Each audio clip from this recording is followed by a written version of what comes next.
Escuchando. Este, Buenos días. Bueno, para empezar, todavía los exámenes no están corregidos, falta la corrección de la otra parte. Eh, pero bueno, o sea, tengan paciencia. Recién pasó una semana y media, no es mucho. Eh, Hoy vamos a ver presidencialismo y semipresidencialismo, ¿sí? Eh, Esto lo pueden encontrar en el manual, ya les digo, en capítulo 4.4 y dentro del punto 4 es el 1.2 y 1.3, ¿sí? Eh, en teoría habría también el tema de lo que es la definición del régimen político democrático y parlamentarismo antes, que son del 4, el 2, el 3, el 4.1 y el 4.1.1. La verdad es que está todo muy pegado y es todo muy cortito. No hay tanta diferencia entre leer uno y leerlos todos, ¿sí? Em, pues no sé cómo Oscar va a dar esta parte del contenido, la parte previa, la parte del parlamentarismo. Pero bueno, yo voy a tratar de alguna manera, aclarar las diferencias. No voy a hacer sobre cosas específicas como lo que es el modelo de Westminster y esas cosas, pero más o menos para que entiendan la diferencia fundamental entre el parlamentarismo y el presidencialismo, ¿sí? Em, bueno, ¿alguno sabe dónde surge el presidencialismo? Por favor, necesito que participen un poco.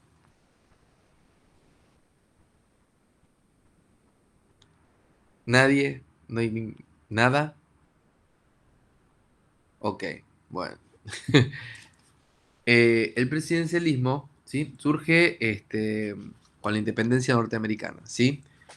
Gran parte de toda nuestra inspiración, por así decirlo, de nuestro sistema presidencialista, eh, desciende, ¿sí? De lo que son los procesos de debate de independencia norteamericana y lo que fueron todos los procesos de debate sobre cómo se iban a organizar políticamente en Estados Unidos, ¿sí? Cuando se consiguieron la independencia. O sea, la influencia es notable porque tenemos la particularidad de ser todos países del Nuevo Mundo donde no tenemos la tradición monárquica, ¿sí? ¿Por qué es importante esto? Porque los países europeos en general, ¿sí? Conservan la tradición monárquica, o por lo menos la han tenido en un primer momento, y digamos, a la figura del monarca se le fue agregando con el tiempo lo que fue la figura del parlamento y se fue complejizando, ¿sí? Esta relación y fue ganando lugar el parlamento por sobre el monarca, ¿sí? En algunos países ya no existe más la monarquía, como Francia con la Revolución Francesa, en Italia tampoco, pero bueno, esa figura se cambia por la figura del jefe de Estado, ¿sí? Que en muchos países tiene un rol meramente protocolar. Ahora, los países americanos no tienen una tradición monárquica, ¿sí? Y esto llevó a mucho debate. En un primer momento creo que hasta Belgrano había instalado la posibilidad o sea, decía, sí, tenemos tradición monárquica en América, pero no es europea, sino que tiene que ver con las poblaciones preexistentes. Por ejemplo, este, Belgrano había planteado la posibilidad, creo que era Belgrano, la posibilidad de un rey inca, tener como monarca y armar una monarquía constitucional con un rey inca, ¿sí? Em, pero bueno, digamos, esto fue descartado muy rápido y se buscó, o sea, cómo construir un sistema, ¿sí? Que, que pudiese, que fuese novedoso y que pudiese trasladar, ¿sí? Los beneficios de de un sistema democrático, que además, piensen que la democracia se tuvo que armar un sistema nuevo, diferente, ¿sí? Em, Porque además Estados Unidos no solamente diseñó un sistema diferente a la monarquía parlamentaria, ¿sí? Sino que además la posibilidad de la gente acceder al voto de una manera más masiva, ¿sí? Esto lo comentaba en la clase, justamente la comisión que vino antes, la idea de piensen que alrededor de 1820, o sea, fue un experimento social tan grande, ¿sí? La ingeniería política con la que se armó Estados Unidos, que hasta fue gente a observar de otros lugares del mundo. Hay en ese momento no eran politólogos, eran pensadores políticos, un francés que se llamaba Alexis de Tocqueville, que hasta hoy en día se estudia, escribió un libro que se llama, creo que se llama La democracia en América, ¿sí? Tratar de ver, observar cómo estaba funcionando esto, que era nuevo, ¿sí? Que estaba surgiendo. Pero bueno, lo más importante de todo esto es cómo traducir, ¿sí? Al no tener una monarquía, al no tener un jefe de Estado hereditario, cómo poder construir un poder ejecutivo, ¿sí? Nuevo y diferente. Este, entonces, lo más importante, sí, cuando se pensó en Estados Unidos, en la construcción del poder de Estados Unidos, em, se tuvo muy en cuenta, hubo sobre todo tres autores que debatieron mucho de esto en unos textos, que se llama El Federalista, que hoy en día se estudia como material de estudio, ¿sí? Em, que era el debate sobre tres figuras muy importantes, ¿sí? En la independencia norteamericana, que son Alexander Hamilton, James Madison y Jonas Jay, que se llama Jonas Jay, ¿sí? Para que tengan una idea, estas figuras fueron realmente relevantes en esta primera etapa del gobierno norteamericano. Hamilton fue el primer secretario del Tesoro, Madison fue el cuarto presidente y Jay fue el primero que estuvo a cargo de la Corte Suprema, ¿sí? Eh, ¿Están ahí? ¿Me están escuchando? Porque siento que estoy haciendo un monólogo. ¿Están ahí? ¿Alguien que me pueda decir hola, buenos días? Hola, profe. Sí, Bárbaro. acá. Gracias, Sergio. Eh, entonces, eh, a la idea, a la hora de armar, sí, este andamiaje institucional, había dos preocupaciones fundamentales, ¿sí? Que había en el sistema norteamericano. En primer lugar, que tiene que ver con la idea de la tiranía, ¿sí? ¿Y por qué con la idea de la tiranía? Porque en primer lugar, lo que no querían hacer era sustituir a un tirano por otro, ¿sí? Esto es como de lo más importante. ¿Por qué? O sea, ¿de qué manera vamos a construir un sistema en el cual, primero, no tenemos esta tradición monárquica, pero vamos a armar, si por ejemplo, acá en Argentina, con la independencia, ¿sí? Y se pensó el sistema, igualmente más adelante, no con la independencia, se pensó esta idea de un rey constitucional, ¿sí? ¿Por qué digo no en la independencia? Porque creo que fue Alberti el que habló de un rey constitucional. Pero bueno, hubo que innovar, ¿sí? A nivel institucional. Entonces, había dos cuestiones que eran muy preocupantes, ¿sí? Para estos primeros, para la etapa constituyente, ¿sí? Eh, de cómo iba a armarse el gobierno norteamericano. Y había dos preocupaciones más importantes. En primer lugar, era no cambiar un tirano por otro. Por esto digo la idea de la tiranía. Y en primer lugar, vamos a construir una figura de presidente, ¿sí? Pero tiene que tener limitaciones en su poder, ¿sí? No tiene que ser como el rey, el monarca británico, que también tiene sus limitaciones, pero digamos que las limitaciones de la monarquía británica fueron incrementándose con el paso del tiempo. Mientras más ganó espacio el Parlamento, se fue achicando la figura del monarca. En esta época el monarca tenía mucho poder, ¿sí? Entonces, en primer lugar es esta idea de no cambiar un tirano por otro, ¿sí? Tiene que tener limitaciones el poder de este presidente, aquel que va a presidir, ¿sí? Y en segundo lugar, también tenemos que evitar lo que se llama la tiranía de la mayoría, ¿sí? Entonces, el parlamento que vaya a surgir no tiene que convertirse tampoco en un poder despótico, ¿sí? Porque si no, el miedo era que aquello, o sea, el que gobernara en mayoría, iba a aplastar los derechos de las minorías, ¿sí? A eso se le tenía mucho miedo. Entonces había que encontrar un sistema que logre limitar el poder mutuamente, ¿sí?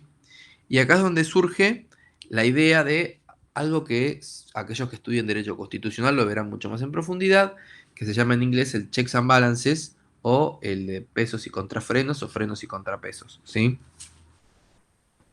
Esa es una de las maneras que tiene el sistema presidencialista de limitar el poder. Y esto va muy de la mano de un concepto que se llama el principio divisorio del poder. ¿Y qué quiere decir el principio divisorio del poder? ¿Alguno se le ocurre? Necesito que hablen, por favor. Sergio. La división entre los tres poderes. ¿Pero qué implica el principio divisorio del poder? Que no se acumula el poder. Bien, en algún punto está correcto lo que dice Lucas. No se acumula el poder en un lugar. Y si no se acumula en un lugar, ¿alguno entiende cuál es la dinámica, sí? Primero, hablemos. ¿Saben de cuáles son los... Yo digo principio divisorio del poder porque me lo enseñaron así, que es el poder es una potencia que es indivisible, pero la realidad es que se traduce en tres organismos, ¿sí? ¿Cuáles serían esos tres organismos? Poder ejecutivo, legislativo y judicial. Efectivamente, ¿sí? Es el principio divisorio del poder. ¿Qué características tiene el principio divisorio del poder? ¿Qué cosas no puede pasar en un sistema presidencialista por esta característica del principio divisorio del poder? Eh, la intervención entre unos y entre un poder y otro. Y en la práctica, o sea, sí, efectivamente, como En la dice práctica no Sergio, sucede, pero. ¿cómo? En la práctica no sucede, pero Efectivamente, o sea, son tres esferas en teoría autónomas, ¿sí? autónomo. Y además de eso, una de las maneras en las que se refleja la autonomía, ¿cuál sería? En la práctica, o sea, ¿qué no puede pasar bajo ningún concepto en un sistema presidencialista? ¿Qué implica esto de la división de poderes?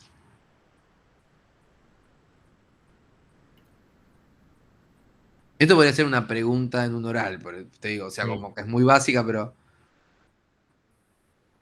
No estaría entendiendo la pregunta igual.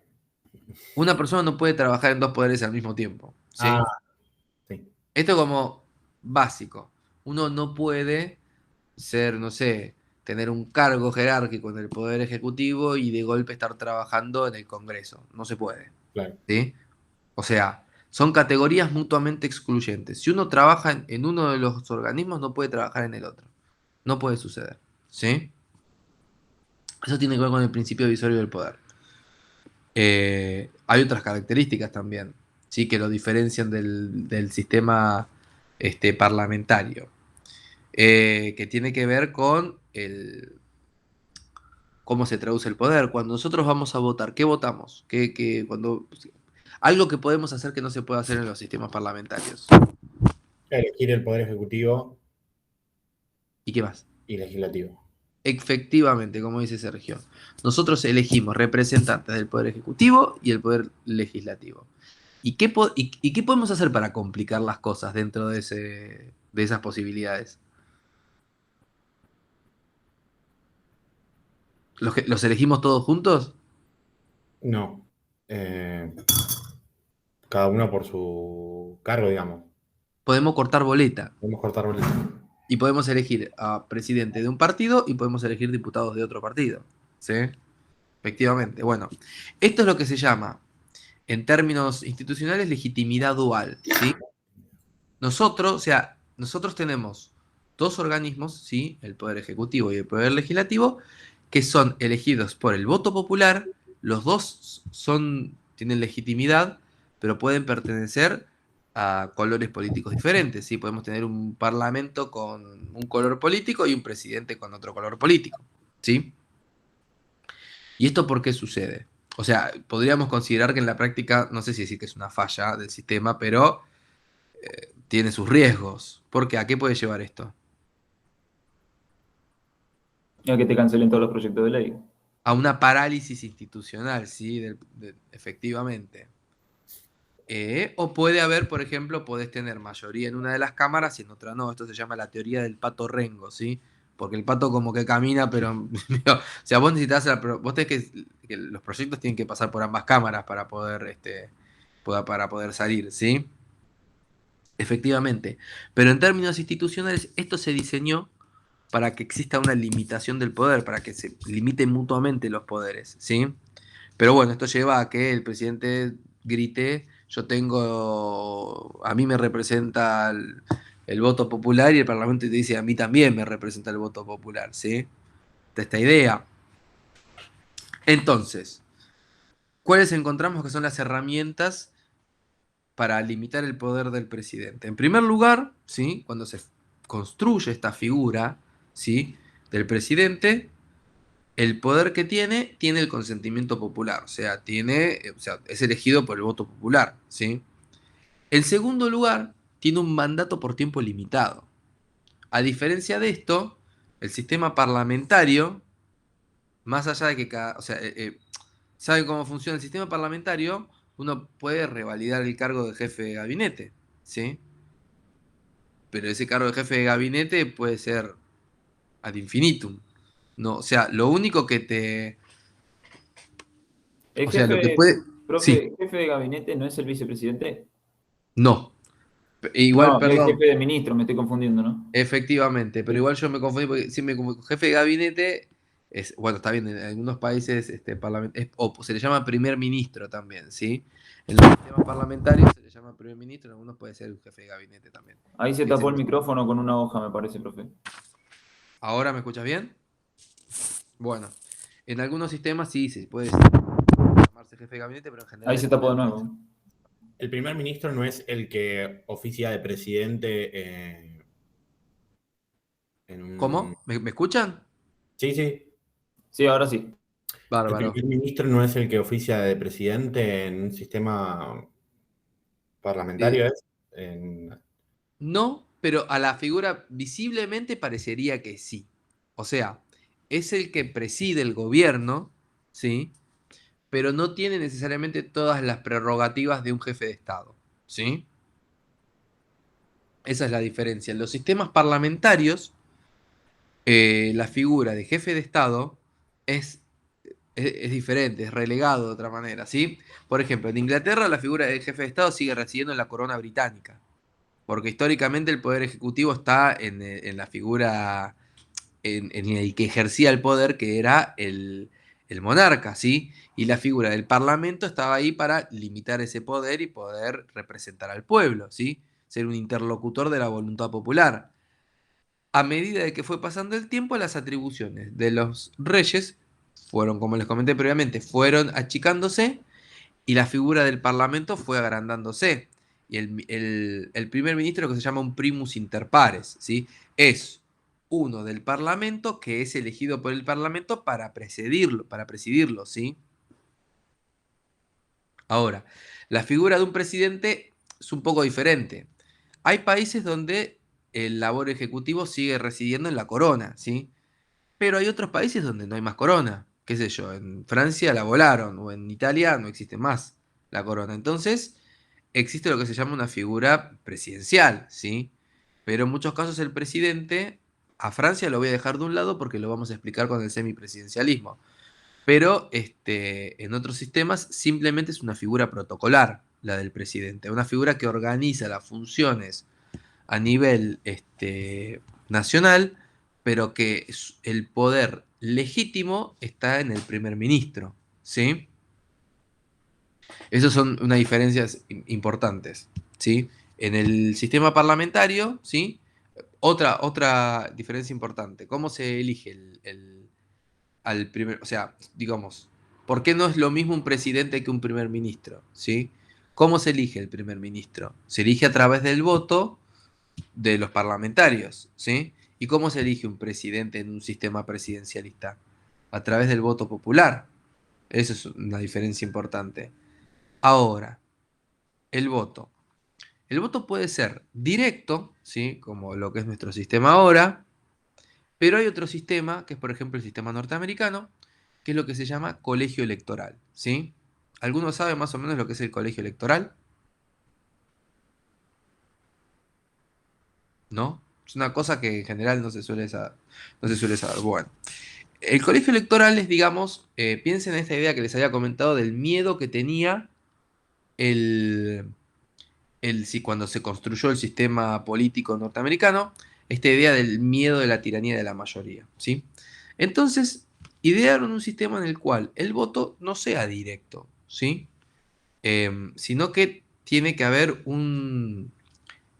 digamos, lo que se llama un buffer, un intermediario que limite ese poder. En Estados Unidos lo que sucede es que cuando se vota, ¿sí? En los estados, eh, se votan representantes que eventualmente se van a juntar en un colegio electoral para ellos traducir ese voto, ¿sí? Pero esto claramente depende mucho de cómo sea la distribución de cuántos escaños por estado vaya a haber, o por distrito, en realidad es por distrito en Estados Unidos, no a nivel provincial, ¿sí? Entonces, estos escaños, estas personas designadas por el colegio electoral para representar los intereses de la gente, no es una traducción numérica directa, ¿sí? Hay lugares donde está subrepresentado y otros lugares donde está sobrerepresentado, ¿sí?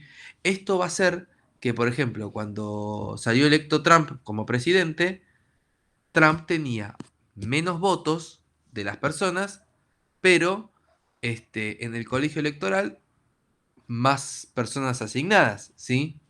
En ese colegio electoral, que también hay que ver cómo ellos coordinan políticamente. Pero generalmente como es un sistema bipartidista, lo que importa es la cantidad de representantes de cada uno de los colores políticos.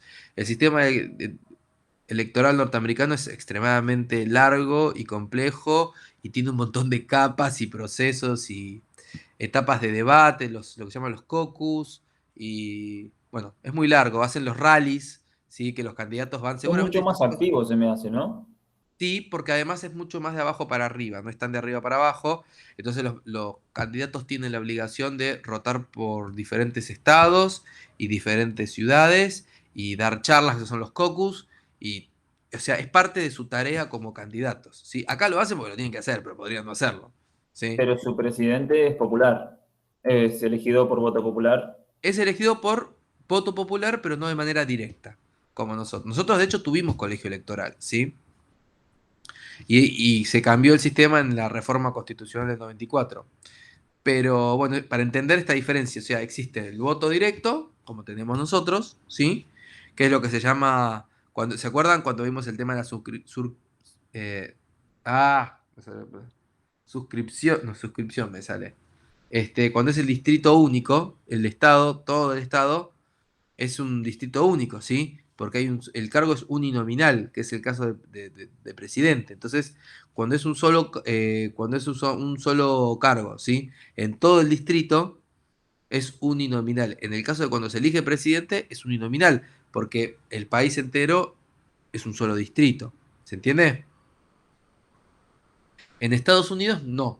Votás, pero ese voto va para un partido que tiene una cantidad de representantes, ¿sí? Que se van a juntar en el colegio electoral. Y es por eso, por ejemplo, eso se hace esto porque lo que se busca es que haya una intermediación política entre el voto de la gente, porque por esta idea, para evitar, cuando se construyó para evitar la tiranía de la mayoría, ¿sí? A esto que le tenían tanto miedo al voto popular en una primera instancia en el sistema norteamericano. Es para hacer que la política juegue un rol, la coordinación del sistema político juegue un rol a la hora de votar presidente. ¿Sí? Eso es otra diferencia que puede existir. Pero recuerden, son dos maneras, o el sistema de voto directo o esto. ¿Y por qué esto juega? Por la idea que les comenté, que esto lo vamos a ver más profundo en otra clase, que es lo que se llama el malapportionment, se llama en inglés, que es la desproporcionalidad a la hora de asignar los escaños en relación a la población, ¿sí?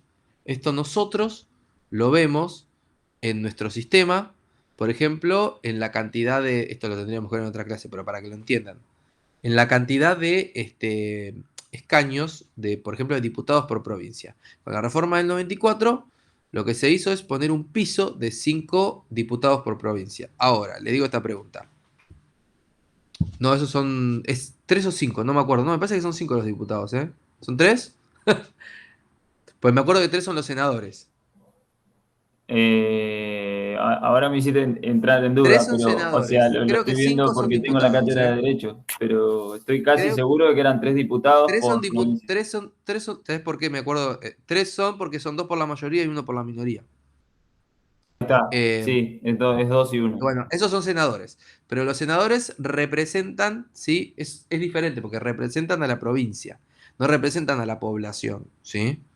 Entonces, y se hace de esa, igual en la práctica funciona, o sea, se hace para que haya siempre uno por la minoría, pero digamos que la mayoría y la minoría pueden ser, por ejemplo, dos peronistas, porque el peronismo es un movimiento en un partido, entonces rompe la lógica de buscar la minoría, es otra cosa.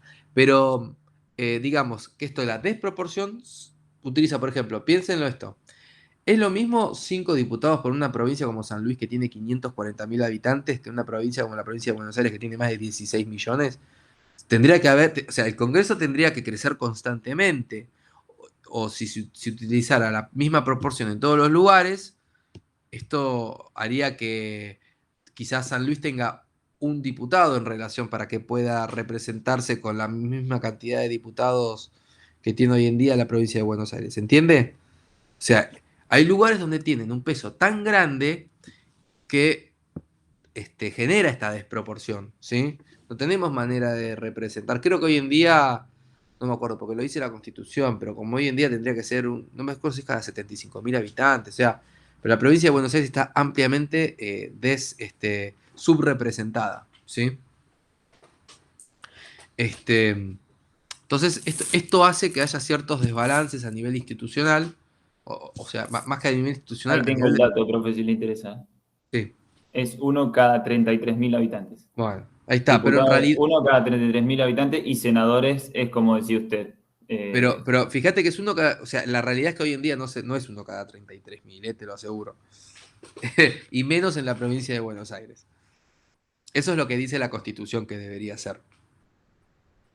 Pero la realidad no es así y te digo, esto Sí, en es realidad... donde dice la Constitución, que no baje de 16.500 también, aclaro. Ah, bueno.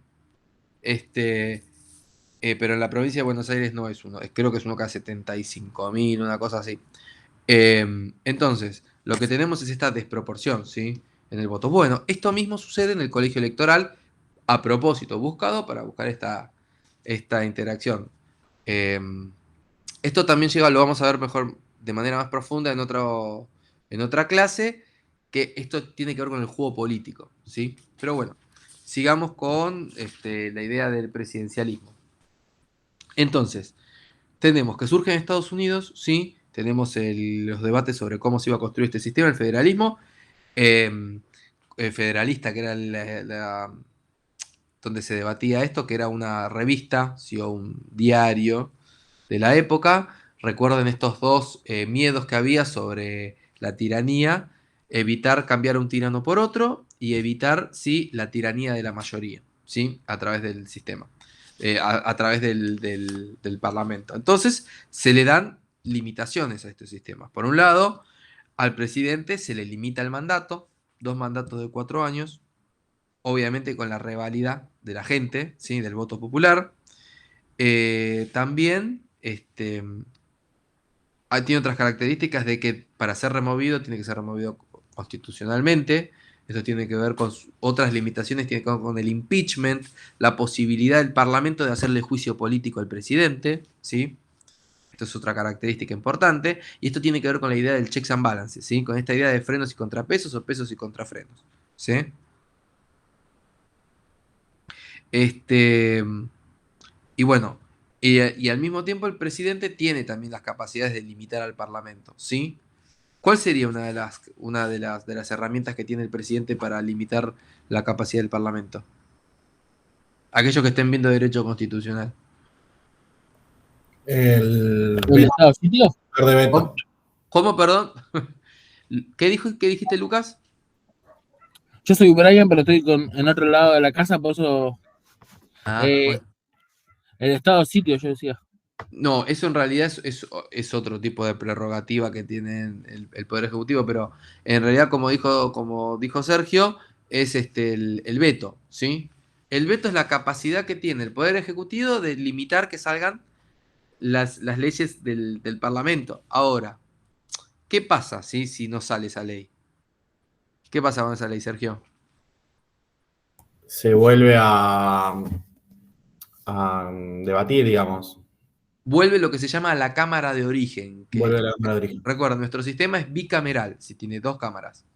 que en realidad es medio un artificio, se construye y porque en realidad surge de esta idea de la Cámara de los Lores y la Cámara de los Comunes. Lo que pasa es que nosotros inventamos, digo esto porque no todos los países en Latinoamérica son bicamerales, ¿sí? Uruguay es unicameral, por ejemplo, y tiene de los dos tipos de representantes en la misma Cámara.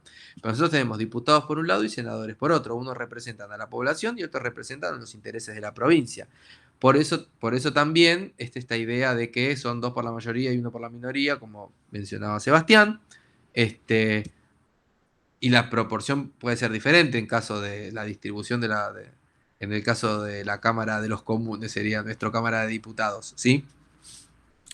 Entonces, generalmente hay muchos casos acá de que los expresidentes terminan siendo senadores, ¿sí? Es casi como darles un puestito de por vida y la O de capacidad senadores a presidente. Sí. Pero bueno, tienen dinámicas diferentes. Generalmente es mucho más lento y menos fogoso el debate en la Cámara de Senadores que en la Cámara de Diputados, ¿sí? Pero bueno, estas ideas. El veto es una capacidad que tiene el Poder Ejecutivo de limitar el poder del legislativo. Cuando se veta la ley, vuelve a la Cámara de Origen. Ahora, si vuelve a ser el mismo camino y vuelve a salir, esto se llama insistencia legislativa, y ahí no tiene la capacidad de limitarlo nuevamente, ¿sí? El Poder Ejecutivo. Ahora, bueno, ya estuvimos viendo un poco de la preocupación del Poder Despótico del Poder Legislativo, ¿sí? Es esta figura de un presidente fuerte que surgió. Bueno, en un principio es esta idea del colegio electoral para limitar el poder. Bueno, también otra de las prerrogativas para poder limitar el poder legislativo es esta idea de que el poder ejecutivo se representa de manera unipersonal, ¿sí? El presidente es el poder ejecutivo, ¿sí? Todo lo que se desprende administrativamente de él son personas que estén a su cargo, pero el presidente es el que representa el poder ejecutivo, ¿sí? Y por ejemplo, ¿qué característica tiene de diferente el presidente en cuanto a sus atribuciones que en un poder... ¿Cómo se construyen los gabinetes en un poder legislativo? ¿Saben? Digo, perdón, en el poder legislativo, no en el sistema parlamentario. A dedo. ¿En el sistema parlamentario es a dedo? Ah, no. En el parlamentario no recuerdo. Generalmente los parlamentarismos, en general, voy a dejar de lado el sistema de Westminster, que es muy particular, en los sistemas parlamentarios es muy difícil encontrar mayorías absolutas, ¿sí? Sino que lo que surgen son gobiernos de coalición. O sea, se tienen que juntar varios partidos para poder armar un gobierno, para poder tener masa crítica para armar un gobierno. Entonces, ¿cómo funciona la lógica de, che, yo te voy a dar mis diputados para tener mayoría, pero ¿qué te voy a pedir a cambio? Y a cambio te voy a pedir que el gabinete que se forme tiene que tener una representatividad de los gobiernos de coalición. Entonces, qué sé yo, si yo necesito los votos del Partido Verde para tener una mayoría de gobierno, probablemente el partido, siempre uso el mismo ejemplo porque es como lo más obvio en este caso, el Partido Verde quizás te pida tener ellos un ministro de Medio Ambiente, ¿sí? Para poder tener alguien que pueda velar por los intereses específicos de ese partido, ¿sí? Entonces, eso es un trade-off, un quita y daca, es una negociación que se hace, ¿sí?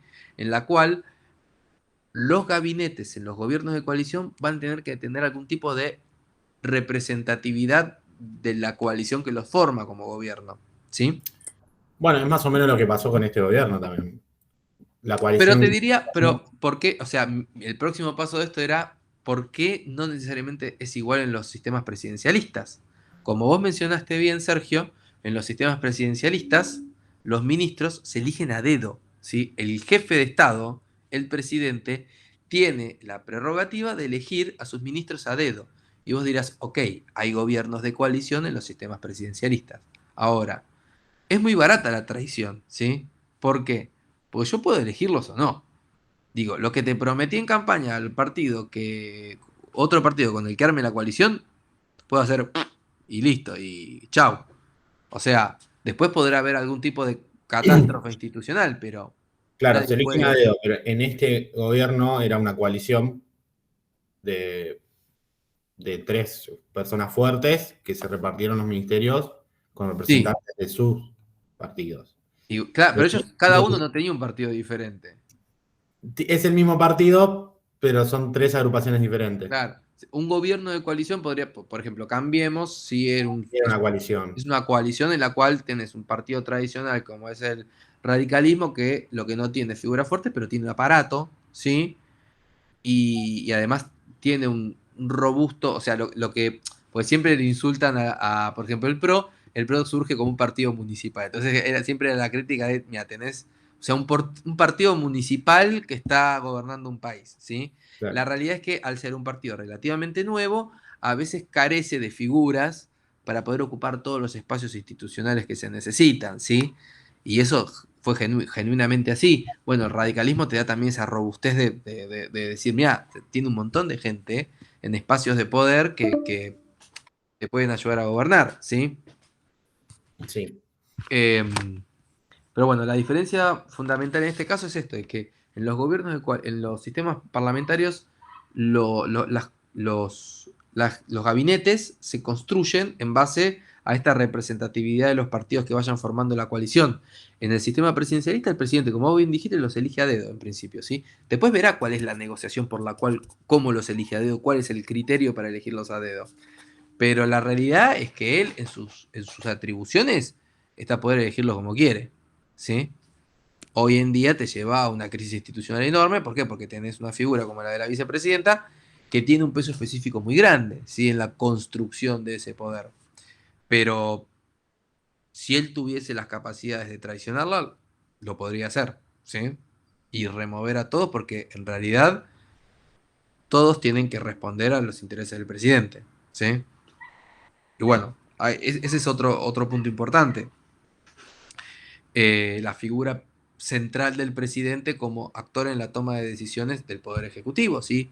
Él es el Poder Ejecutivo y todos los que trabajen para él van a ser extensiones de su voluntad, ¿sí? Todos los ministros son extensiones de la voluntad del presidente.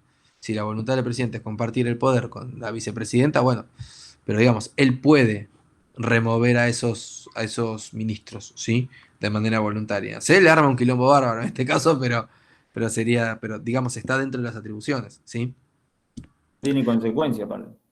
Claro, porque, bueno, pero justamente esto es parte del debate del problema del presidencialismo, tiene que ver con la rigidez, ¿sí? La rigidez institucional que representa. Ahora lo vamos a hablar un poquito de eso, pero porque hay muchos autores, sobre todo en la década del 80, que se dedicaron mucho a debatir la capacidad de congeniar el sistema presidencialista con la estabilidad institucional. Siempre en Estados Unidos, o por lo menos cuando se habla del sistema norteamericano, se dice que en realidad, o sea, el sistema norteamericano funciona porque hay voluntad política para que el sistema norteamericano funcione, porque las, o sea, las bombas están ahí plantadas para que el sistema colapse, ¿sí? Simplemente existe la voluntad política de coordinar los intereses para que en algún momento salga adelante, pero hay momentos de parálisis institucional muy importantes en Estados Unidos. Por ejemplo, ahora está en debate el tema de que esto pasa todos los años y es siempre el mismo teatro, ¿sí? Que es Estados Unidos tiene la deuda externa más grande del mundo. Pero ¿por qué no importa eso? Porque ellos imprimen los dólares con lo que se genera la deuda, ¿sí? Entonces, ¿qué es lo único que tiene que hacer todos los años el Parlamento norteamericano? ¿Saben qué es esto? Es un momento del año en el que sucede Imprimir, esto. ¿Qué tienen que hacer? imprimir. No, imprimir, imprimen siempre. Pero, ¿qué tienen que hacer sobre su deuda?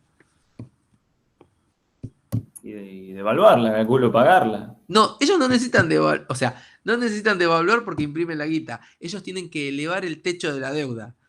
¿Entendés? Todos los años tienen que decir, bueno, ahora vamos a permitir que nuestra deuda sea más grande. Es así de fácil. Entonces, pero ¿cuál es el tema? Porque esto es importante, porque todos los años, cuando se tiene que evaluar, elevar el techo de la deuda norteamericana, eso se hace coordinando intereses de los partidos que estén en juego ahí. Entonces, eh, aquel que no está en el gobierno en ese momento puede jugar con esa palanca, con ese leverage, se dice en inglés, ¿sí? Tiene eso, ok, no me vas a dar lo que quiero, bueno, entonces no te doy los votos porque necesitan de una mayoría especial para poder elevar el techo de la deuda. Entonces, ok, bueno, vamos a hablar de ciertas cosas para que yo te permita elevar el techo de la deuda, si no, no vamos a poder elevar el techo de la deuda, y como dice Sebastián, no se puede imprimir y vas a tener que devaluar, ¿sí? ¿Se entiende? Esa es la relación que existe siempre con estas cuestiones. ¿Y por qué esto es importante? Bueno, porque justamente implica que tiene que haber cooperación por parte de los actores políticos, ¿sí? Acá no tenemos muchas veces esas posibilidades. Pero por eso si uno va, creo que en Nueva York hay un cartel que te va a mostrar, que es un contador de la deuda externa norteamericana. Yo me acuerdo, había un cartel que te dice cuánto aumenta la deuda norteamericana por segundo. Tiene un contador enorme, que creo que está ahí puesto, no me acuerdo de qué época, ¿sí? Pero siempre, todos los años, es la misma pantomima, todos saben que se va a elevar el techo de la deuda, importante es a qué precio. ¿Qué tiene que dar aquel que esté en el gobierno en ese momento? Porque puede ser un gobierno que no tenga mayoría absoluta, ¿sí? Si uno tiene una cámara, tiene mayoría en una cámara y en la otra no, o puede tener mayoría en las dos cámaras, bueno, si tiene mayoría en una cámara y en la otra no, se llama la teoría del pato rengo, porque o sea, camina, pero se queda ahí, ¿viste? Y eso puede pasar, o sea, el sistema presidencialista tiene un montón de lugares donde puede fallar, ¿sí? Por la rigidez del mandato, porque por ejemplo, tenés un excelente presidente, bueno, qué lástima, no podés votarlo más de 2 veces, pero eso es parte de la capacidad de los sistemas presidencialistas de limitar el poder y que no se convierta en un tirano, ¿sí? ¿Se entiende eso? Mientras tanto, en los sistemas parlamentarios uno puede prorrogar al primer ministro ad infinitum. Simplemente lo que tiene que tener es la aprobación del Congreso, del Parlamento, ¿sí? Bueno, antes de seguir, porque se me va a cortar en cualquier momento la conversación, así que la cierro ahora y abrimos el segundo link, ¿sí?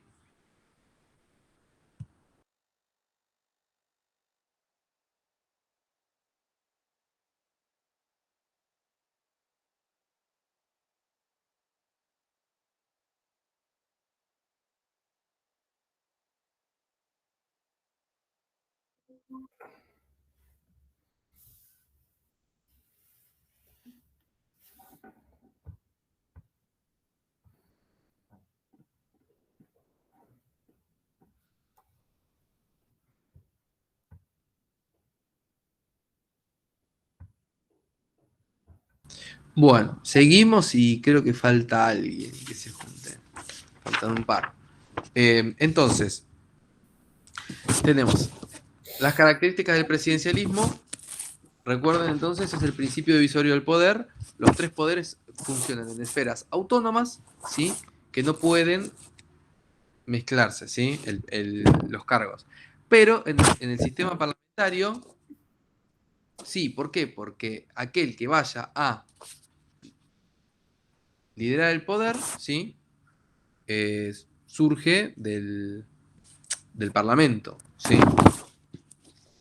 A ver, esto es algo que resulta medio confuso. O sea, en realidad, más allá de que el Poder Ejecutivo esté en el primer, en el, en el,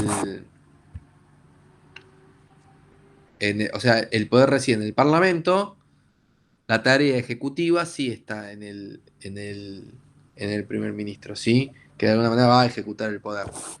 Entonces, tenemos este poder ejecutivo que en la práctica está, o sea, parte puede residir en el jefe de Estado, ¿sí? Pero la realidad es que las tareas ejecutivas están en el primer ministro, ¿sí? Entonces el poder ejecutivo, donde reside el poder ejecutivo, surge del Parlamento, ¿sí? ¿Por qué digo esto? Porque después quizás yo, que no se da confusión de decir que el poder ejecutivo no tiene ningún peso. No funciona así, sino que efectivamente la tarea ejecutiva reside en el primer ministro, ¿sí? Más allá de que históricamente estaba en el rey, en el monarca o en los jefes de estados que hoy en día aparecen, ¿sí? Por ejemplo, en Italia o en Francia existen, pero Francia es un caso de nuevo muy particular, ahora lo vamos a ver. Pero bueno, está este principio divisorio del poder en el sistema presidencialista que no está en el sistema parlamentario, ¿sí? ¿Por qué? Porque el poder surge del parlamento y ese parlamento es el que va a realizar que se forme gobierno para poder gobernar, ¿sí? Eh, Otra limitación del poder es esto, el tiempo del mandato, ¿sí? Las prerrogativas, sea tanto del veto en caso del presidente como la insistencia legislativa. ¿Cuál es la capacidad que tiene, cuál es la herramienta por excelencia que tiene el Parlamento para poder limitar el poder del jefe de Estado? Caso extremo. ¿Cuál es el caso extremo del checks and balances en cuanto a la capacidad que tiene el jefe de del Lo Parlamento? puede destituir. Efectivamente. ¿Cómo se llama eso? Ay, no sé. Tiene un nombre en inglés que se utiliza también mucho en otros lugares y un nombre en español que da un poco a confusión. Que lo conocemos todos. Juicio político. Juicio Ah, político nos da confusión porque efectivamente es un juicio político, ¿sí? No pasa por el Poder Judicial, sino que pasa por el Congreso. En inglés se llama impeachment, ¿sí? Es como... Impeachment es como el cuestionamiento, ¿sí? Del cargo. Esa es la capacidad que tiene el Parlamento de poder limitar el poder del, del presidente, ¿sí? Que en el caso del sistema parlamentario directamente lo que hacen es sacarle el voto de confianza, ¿sí? O sea, si vos querés sacar a un... Después se verá cómo se lo juzga a nivel justamente judicial, valga la redundancia, pero digamos, el juicio político es para destituirlo del cargo, ¿sí? Eh, en el caso de los parlamentos es diferente, porque el parlamento, si vos querés destituir un primer ministro, directamente le sacás el voto de confianza, ¿sí? En algunos lugares esto tiene varios formatos. Por ejemplo, en Alemania, por la historia particular que tiene, si ustedes recuerdan, Hitler, o sea, fue elegido primer ministro. Después disolvió el parlamento, ¿sí? Y después lo prendió fuego. Pero, digamos, fue elegido a través del voto popular, ¿sí? O sea, de manera indirecta, como era en esa época. Pero, el sistema, por ejemplo, alemán, para evitar, entre otras características que tiene, para evitar la inestabilidad, ¿sí? No es que simplemente le quita el voto de confianza, ¿sí? El sistema alemán tiene algo que se llama voto de confianza constructivo. Y el voto de confianza constructivo es, yo, como representante, te quito la confianza, pero tengo que obligatoriamente postular a un nuevo candidato, ¿sí? Yo no puedo quitarle el voto de confianza a un primer ministro si yo no propongo a otra persona para ese cargo, ¿sí? Eso es lo que se hace obligatoriamente de esa manera para evitar el vacío de poder, ¿sí? Esa es una característica específica del sistema alemán. También tienen prohibidos los partidos antisistemas y otras cosas más, ¿sí? Pero digamos, esa es una particularidad del sistema alemán. Bueno, ¿qué más nos queda por decir? Bueno, esta idea del presidente no tiene la capacidad, por ejemplo, en nuestro sistema, en el norteamericano tampoco, no tiene la capacidad de disolver el parlamento, ¿sí? Esas es otra característica. Son dos poderes autónomos, entonces no tiene la capacidad de disolver el parlamento. Me acuerdo en la clase recién la que pasó, alguien me comentaba que eso yo no sé, se me pasó por alto, no lo vi en la televisión, pero el presidente peruano disolvió el parlamento hace poco, ¿sí? Eso también quizás depende de cada uno de los sistemas. Tendría que buscarlo bien porque la verdad que no lo puedo chequear en este momento. Pero había comentado eso, ¿sí? Entonces, recuerden, las limitaciones es independiente del Congreso, el presidente, tiene la capacidad, tiene un tiempo limitado, ¿sí? Tiene un mandato y un segundo mandato con la reafirmación del voto, ¿sí? Está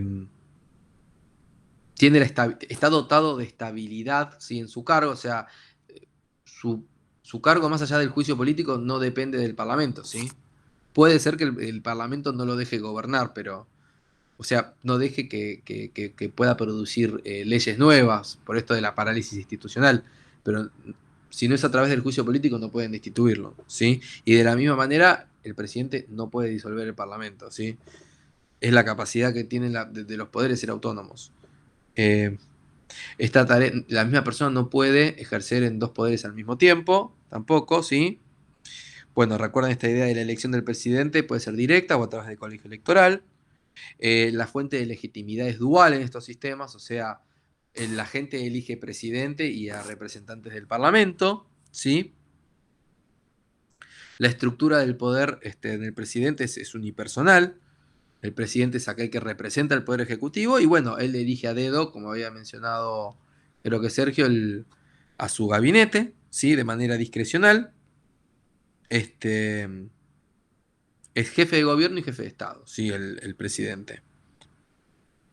Bueno, obviamente, o sea, qué sé yo, me quedó, por lo menos para dar un ejemplo también del checks and balances, el poder judicial, que no tiene, ahora está muy esto del debate de cómo hacer que el poder judicial sea democrático, tiene también una razón de ser de que el poder judicial no sea democrático, es esto para evitar la tiranía de la mayoría, por lo menos en nuestro sistema está así pensado.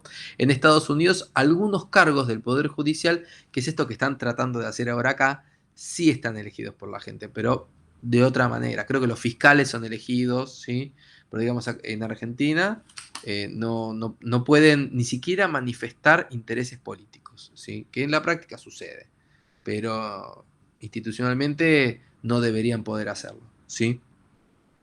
Pero esto tiene una razón de ser, que tiene que ver con la autonomía de uno de los tres poderes, de la capacidad de ser autónomo, ¿sí?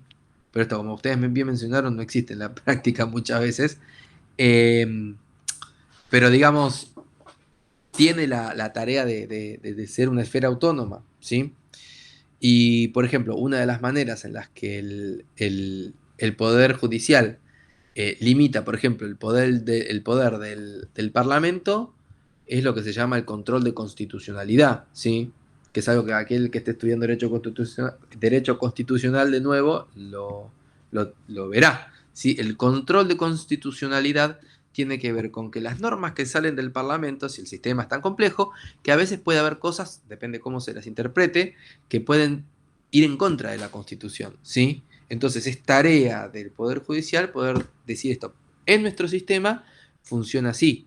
La tarea de control de constitucionalidad es ex post, o sea, una vez que sale la norma, alguien puede decir, che, mirá, esta ley es inconstitucional, qué sé yo, de, no sé, confiscación de los depósitos, cosas así. Es anticonstitucional y es tarea del poder judicial decir si esto es así o no, ¿sí? Hay otros sistemas, como por ejemplo Francia, de nuevo cito a Francia, que el poder de constitucionalidad, del control de constitucional es ex ante. ¿Qué quiere decir que es ex ante? Así como existe la comisión de mil cosas, porque el Congreso se organiza por comisiones y se designan diputados para participar de esas comisiones, bueno, en el sistema francés hay una comisión de control de constitucionalidad, ¿sí? Que lo que hace es controlar las normas que salen antes de que salgan, ¿sí? Que tienen un peso específico sobre esas cuestiones. En muchos casos, esa comisión de control de constitucionalidad está constituida por primeros ministros, expresidentes, ¿sí? Del sistema francés. Es la manera de integrarlos con un peso activo en un rol que es de suma importancia, ¿sí? Que es el control de constitucionalidad, que también tiene un rol político, vamos a decir la verdad. Pero después no tienen ningún tipo de control más dinámico, porque ahí la ley... El control para saber si una norma es constitucional o no es a través de la comisión de control de constitucionalidad que es ex ante. No podría decirte, porque no conozco tan profundamente el sistema francés para saber si existe alguna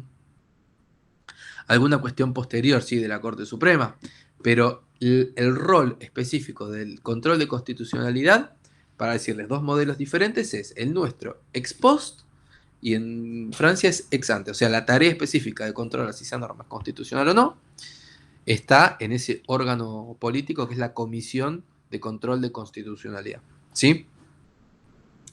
Quizás pase que alguna cosa Eh,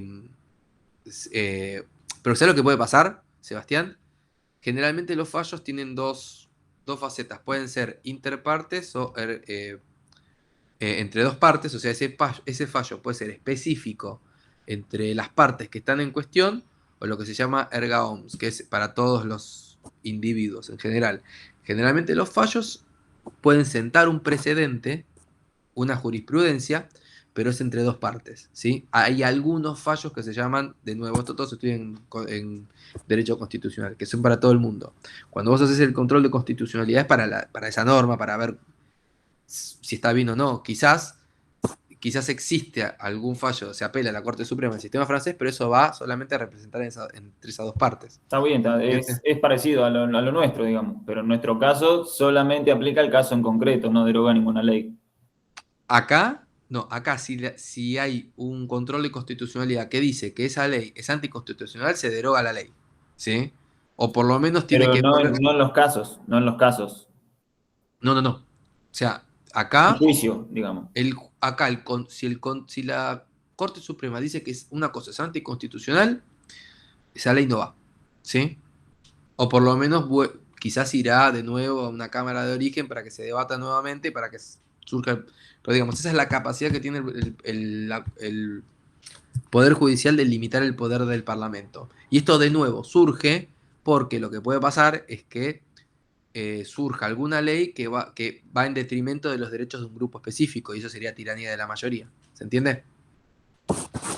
Bueno, y entonces ahora vamos más que nada, ¿sí?, a lo que son, que ya lo estuvimos hablando un poco, digamos, en los 80, piensen que en los 80, cuando volvió la democracia argentina, volvió el ejercicio de debatir sobre política, sobre ciencias políticas, de los sistemas, y uno de los debates que surgió fuertemente fue la idea de qué tan estable es el sistema presidencialista, ¿sí? Piensen en todos los problemas, todos los quilombos que tuvieron los presidencialismos en Argentina, en la región, ¿sí?, también en particular. Entonces surgió el debate de que el sistema presidencialista es inherentemente inestable.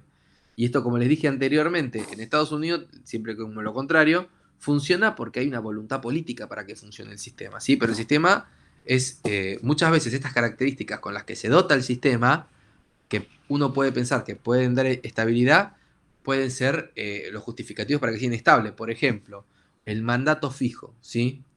Cuando un presidente tiene un vacío de poder y el sistema se vuelve inestable. Y sin embargo, si no hay juicio político, si no hay razón para sacarlo, sigue ahí flotando, ¿sí?, hasta que se agoniza hasta las elecciones, ¿sí? Ahora en muchos casos se está debatiendo eso. Si la idea de que hay que adelantar las elecciones, si no hay que adelantarlas, porque la realidad es que se siente que hay justamente el poder compartido que hay con la vicepresidenta, hace que haya un vacío de poder No muy tiene grande. peso, no tiene poder, o sea, no Claro, tiene respeto, no tiene soberanía. pero institucionalmente tiene todo el poder que tiene que tener porque es el presidente, ¿se Sí, entiende? pero vos te lo cruzás por la calle, digamos, y la mayoría de la gente, digamos, no lo respetaría. Y o sea, sí es una cuestión de la que uno Bueno, pero ahí pero está, es gravísimo. ahí está de lo que estoy hablando. Pasaba lo mismo en su momento con De la Rúa también, ¿sí? Eh, que hubo un vacío de poder cuando el Frepaso, que era la fórmula de coalición a través de la que había llegado al poder, cuando se fue Chacho Álvarez y quedó como un vacío de poder muy importante. Bueno, pero ahí había una pesada herencia en todo caso, digamos. ¿Ahora qué pasa? Son debates que se tiene que dar la democracia y los sistemas y la complejidad que tienen o sea, lo que parecería ser una incompatibilidad entre los gobiernos de coalición, que son cada vez mayores, hasta los sistemas presidencialistas, y los mecanismos para poder coordinar esas coaliciones, ¿sí? Porque digamos, la traición es muy fácil en los sistemas presidencialistas, ¿sí? Por esta idea del winner takes all, el ganador se lleva todos los escaños, todos los cargos, entonces, bueno, en este caso funciona al revés, ¿sí? La manera en la cual le tienen la correa corta a Alberto es justamente porque el poder específico del partido que lo llevó al gobierno no reside en él, ¿sí? Entonces le genera un vacío de poder. Pero lo que voy es, este debate no es nuevo, ¿sí? Surge mucho. También hay un debate que no viene al caso sobre la figura del vicepresidente, ¿sí? Que ahora nosotros lo vemos, pero con Cobos estuvo muy a la mano, es la capacidad de traición que tiene, o sea, el vicepresidente, no tiene, o sea, es simplemente una figura que funciona como para contener el sistema por si le pasa algo al presidente, ¿sí? Si no, no tiene ningún rol institucional más que estar, presidir alguna cosa por ahí, ¿sí? Que todo hacía pensar eso, por ejemplo, en el caso de Cobos, hasta que le tocó la del campo, que estaba tan nervioso que hasta dijo que mi voto es no positivo, ¿sí? No sé si se acuerdan de eso. O sea, todas las fases previas hasta llegar a él se fueron dando de manera en la que es algo que en los sistemas presidencialistas casi nunca pasa, ¿sí? Y pasó ahí. Y ahí es donde terminó el hecho de no podemos armar un gobierno de coalición con un vicepresidente de otro partido. Error táctico. Entonces, lo que sucede es que estas características, por ejemplo, la independencia del Poder Ejecutivo, la rigidez del tiempo en el cargo, hace que sea un sistema, o se haya debatido que es un sistema mucho más inestable, porque las cosas que podrían salir mal salen mal, ¿sí? Si vos tenés un vacío de poder en un sistema parlamentario, simplemente se le quita el voto de... Se le quita el voto de... Ay, se me fue de la cabeza ahora. La moción de confianza y se baraja de nuevo. O sea, no cambia nada dentro del Parlamento y simplemente se elige un nuevo primer ministro, ¿sí? Entonces no es tan traumático. Acá, si un presidente se va, es un caos absoluto, ¿sí? Porque además todos los cambios que hay que hacer a nivel institucional para que eso suceda. Por ejemplo, Linz fue uno de los que habló de la desventaja dentro de las democracias, ¿sí? El problema de los sistemas presidencialistas. Nos dice, las democracias más grandes del mundo, más largas del mundo, son parlamentarias, ¿sí? O sea, el parlamentarismo, que parecería ser más endeble, o por lo menos no tener las herramientas de rigidez que tienen los sistemas presidencialistas, termina funcionando mejor, ¿sí? El cargo, lo que les había comentado, el caso del ganador se lleva todos los cargos, también es un problema, ¿sí? Es un problema porque ¿qué característica hay dentro del sistema para que no haya traición política, ¿sí?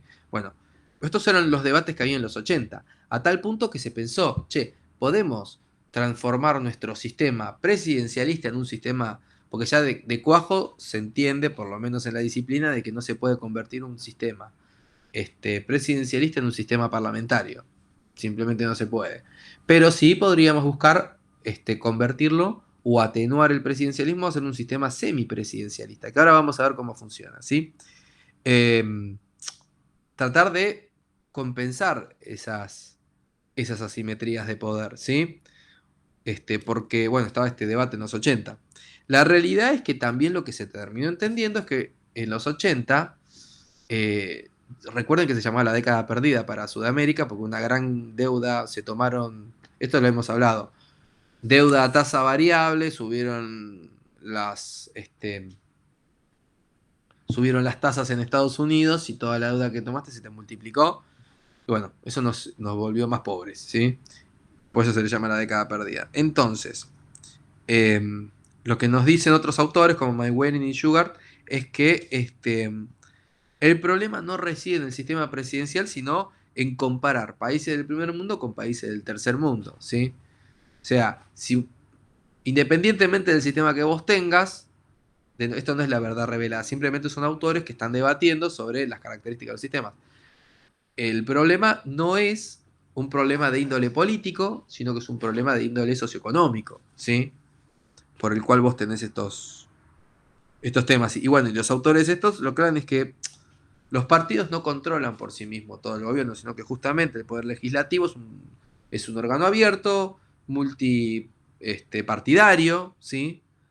Entonces, no es que un partido controla todo y tiene todas las posibilidades de tener todos los beneficios o todos los problemas. Simplemente tenemos los problemas de un país en vías de desarrollo que tiene muchas falencias y muchas deudas que acrecentan las inestabilidades políticas, ¿sí?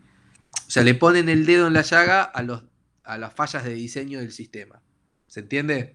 Mientras que si más o menos tenés una economía estable, una robusta clase media, y es menos probable que te sucedan estas cosas, ¿sí? O por lo menos si suceden, el sistema tiene la capacidad de poder reorganizarlas más rápido, ¿sí?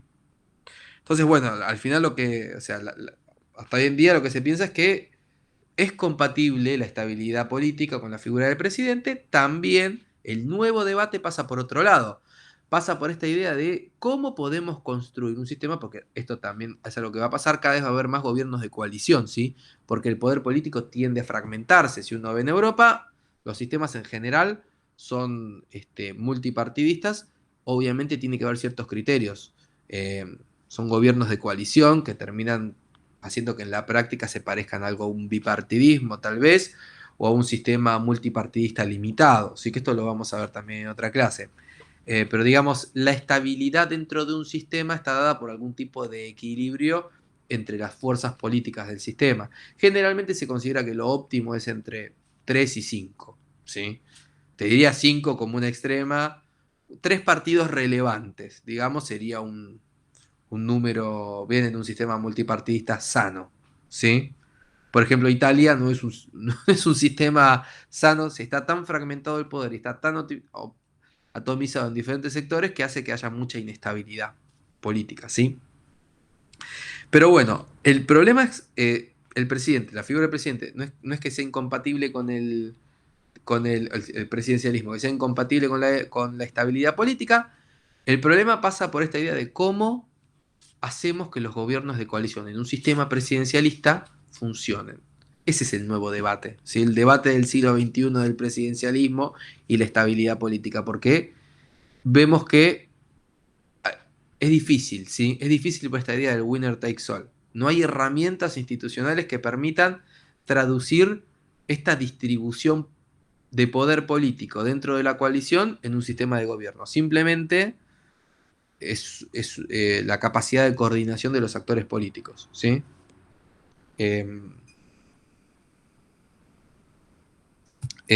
Fíjense, qué sé yo, ahora hay un debate dentro de Cambiemos sobre quién es el candidato, o sea, halcones, palomas, la participación que va a tener por ejemplo, Larreta habló del radicalismo, porque Larreta tiene como una pata también dentro del aparato radical, pero es muy amplio, ¿sí? El espectro.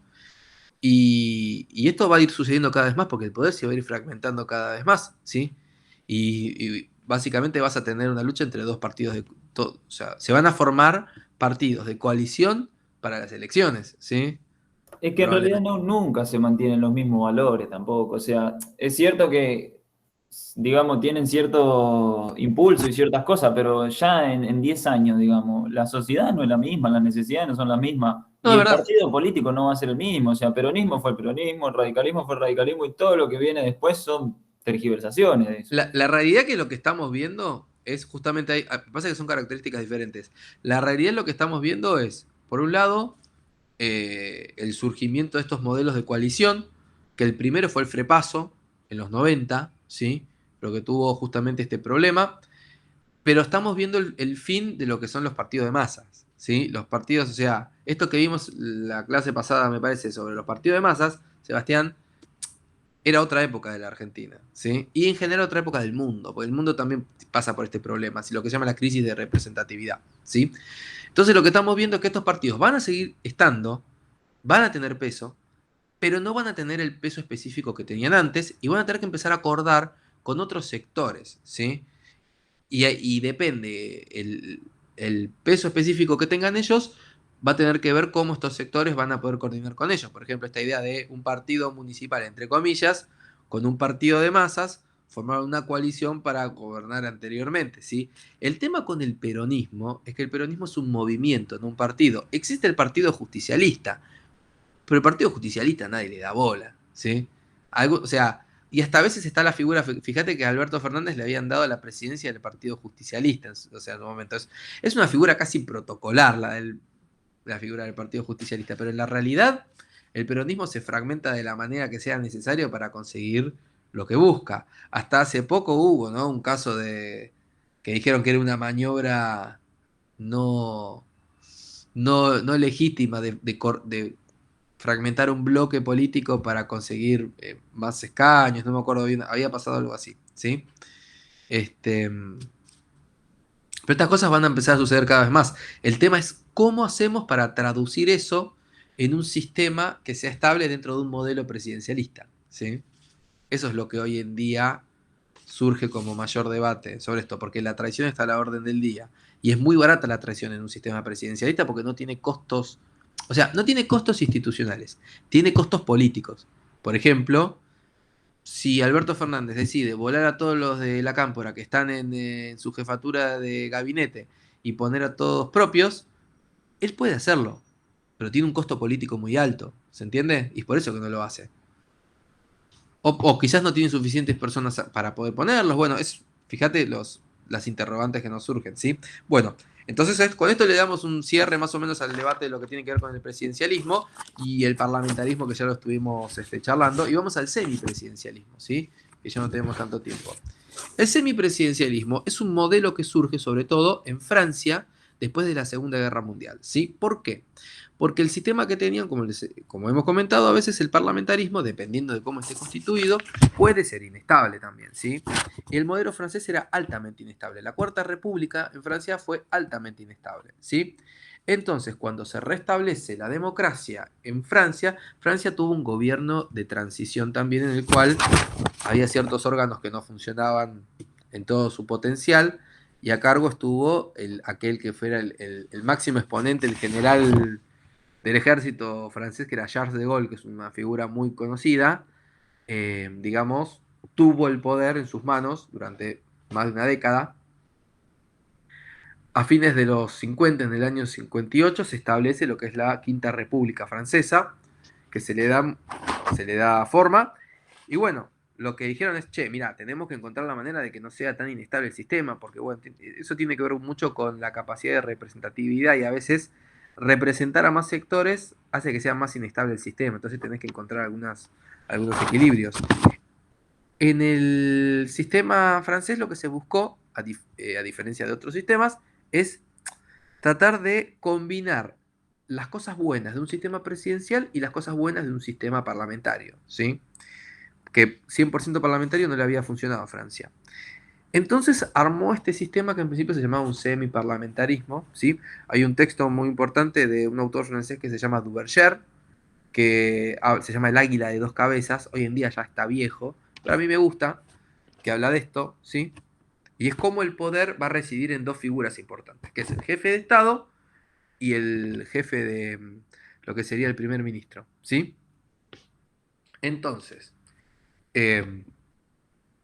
este sistema, lo más importante que hay que entender del sistema francés es que no es un modelo único que va a funcionar siempre igual, sino que la particularidad que tiene el modelo francés es que se va a ir adaptando dependiendo de cómo vaya siendo la dinámica política, ¿sí? Esto lo que va a hacer es, sobre todo, le dieron fuerza a la figura del presidente, porque la figura del primer ministro era la que tenía mayor peso, ¿sí? En el sistema francés. Entonces dotaron a la figura del presidente de ciertas atribuciones particulares, como por ejemplo puede ser disolver el parlamento, ¿sí? Que sería impensable en otro sistema, en un presidencialismo como el nuestro, ¿sí? El presidente no puede disolver el parlamento, digamos, el Congreso tiene autonomía, ¿sí? De hecho, hasta hay momentos donde cuando tuvimos 5 presidentes en una semana, gobernó el Parlamento, ¿sí? Entonces, esta es una de las particularidades. Reforzar la figura del presidente y del primer ministro, ¿sí? Y construir un sistema que sea flexible para poder expresar las particularidades en cada momento, ¿sí? Esto también lleva a lo que se llama o sea, es un sistema dual de gobierno, ¿sí? Hay que compartir el poder en un semipresidencialismo, o por lo menos existe la posibilidad de compartirlo, ¿sí? Se llama autoridad dual. ¿Por qué es esto? Porque pueden pasar varias cosas en ese sistema. Y dependiendo qué es lo que pase y cómo esté constituido, bueno, se va a parecer más a un parlamentarismo o a un presidencialismo, ¿sí? Por ejemplo, ¿dónde va a residir el poder? Vamos a verlo de esta manera. ¿Dónde va a residir el poder del partido? Por ejemplo, hoy en día, Emmanuel Macron, que es el que está a cargo, vamos a decirle que está a cargo y vamos a explicar por qué. Jefe del partido, ¿sí? Y por cómo está construido el poder en ese cargo, él es jefe de Estado. El sistema se parece más a un presidencialismo, ¿sí? Si el jefe de Estado también tiene mayoría en el Parlamento y tiene un jefe le sale un primer ministro con su color político, va a ser lo más parecido a un sistema como el nuestro, ¿sí? En lo cual la figura del partido relevante está en el cargo del jefe de Estado y además tiene la figura del primer ministro de su color político. Entonces, eso, porque además eso se expresa en la voluntad de la gente que elige los cargos, ¿sí? Entonces, eso se va a expresar en un sistema parecido a un presidencialismo. Ahora, puede pasar que él sea jefe de Estado y que por algunas maniobras tenga un jefe un primer ministro de otro color político que se le plante, ¿sí? Entonces sus prerrogativas van a estar extremadamente limitadas, porque el Parlamento sigue teniendo un peso muy importante en el sistema francés, ¿sí? Entonces va a haber lo que se llama una cohabitación, ¿sí? Van a tener que cohabitar dos figuras muy importantes de poder, el jefe de Estado y el jefe de gobierno. En realidad también el gobierno puede residir en el Parlamento, ¿sí? Entonces, digamos, no va a ser lo mismo, porque sigue teniendo muchas atribuciones el jefe el primer ministro en el sistema francés, ¿sí?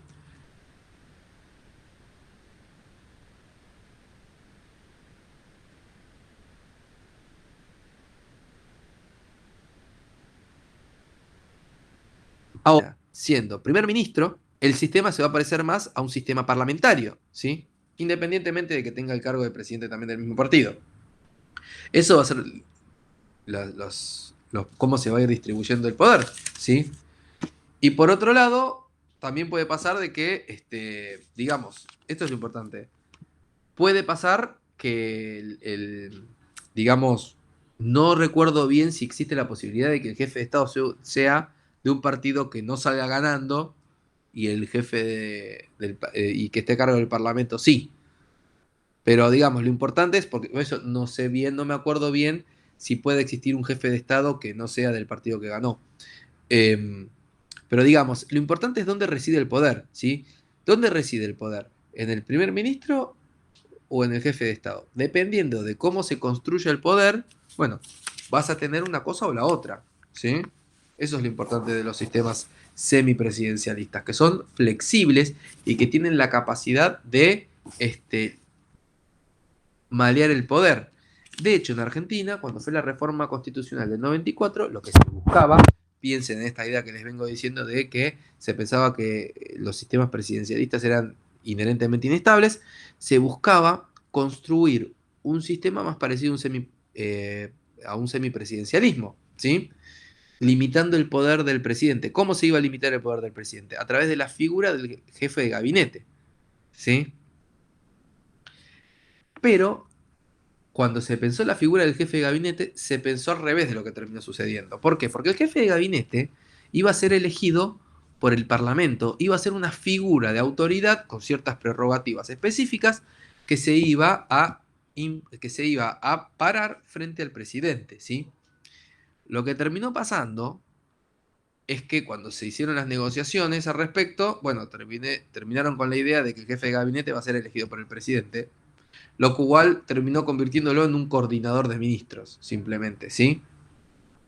Entonces no hace mucha diferencia en cuanto a la capacidad que tenga de limitar el poder del presidente. De hecho, Sebastián, con lo que habías comentado de los tres cargos en, en el, en el Senado, eso surgió también con la reforma del 94, ¿sí? ¿Por qué? Porque eran dos por la mayoría y uno por la minoría.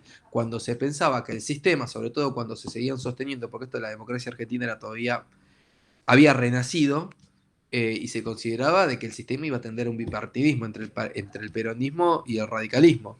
Entonces la idea era, bueno, siempre por lo menos vamos a garantizar que el que salga perdiendo de nosotros dos va a tener una figura, por eso es la primer minoría, ¿sí?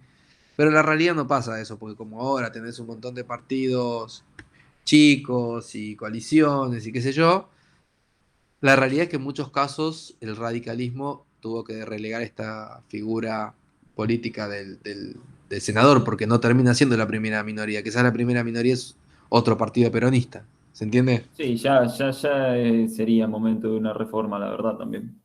Bueno, eso te lo va a dar los tiempos que corren políticamente. Igual en Argentina, qué sé yo, quizás habrá algún debate al respecto. No soy yo quien lo vaya a decir, pero eso va muy de la mano generalmente con la inestabilidad de... O sea, en el 2001 no se dio eso porque se había dado hace poco.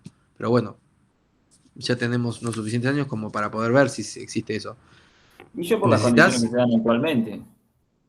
más o menos, te diría que siempre se puede estar peor. Por eso.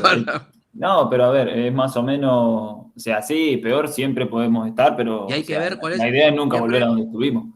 siempre está esta idea de que los casos extremos, los momentos extremos avalan transformaciones más profundas y abruptas, ¿sí? Esto es algo que lo dice uno, nunca me acuerdo, que es economista, que sale por la tele, que dice, si hay un momento para generar reformas profundas, es por ejemplo ahora con este cambio de gobierno, por el tema de que si estás más cerca a una hiperinflación o estás casi surfeando la hiperinflación, bueno, es momento de hacer cambios, la sociedad avala transformaciones económicas profundas, ¿sí?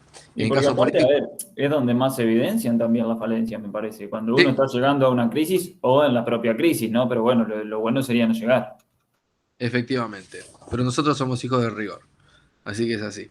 Bueno, y por último, en el texto nos dice, existen, de cómo vaya a funcionar el sistema, porque importante es entender de que el sistema francés no es el único semipresidencialismo del mundo, sino que existen otros, como por ejemplo en los países nórdicos, creo que Irlanda también funciona como un semipresidencialismo, y la realidad es que cada uno tiene sus particularidades, y eso depende de las prerrogativas que le dé la Constitución a cada una de las figuras, ¿sí? Tanto al qué prerrogativas le va a dar al presidente, qué prerrogativas le va a dar al sistema, al primer ministro, o sea, para la capacidad de cohabitar. Cuando vayan a cohabitar, ¿quién va a tener más peso? ¿O qué herramientas va a tener cada uno para tratar de estabilizar al otro? ¿Sí?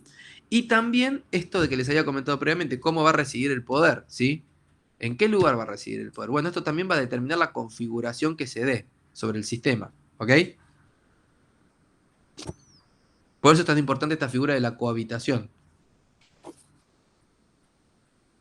Bueno, con esto creo que terminamos. ¿Alguna consulta, algo que les haya quedado en el tintero?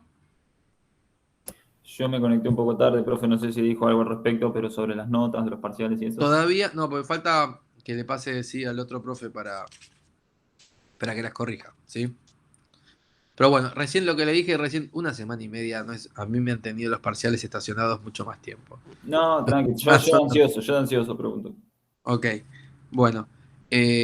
¿Alguien más que quiera agregar algo sobre esto? ¿Les quedó claro? ¿Alguna consulta que tengan?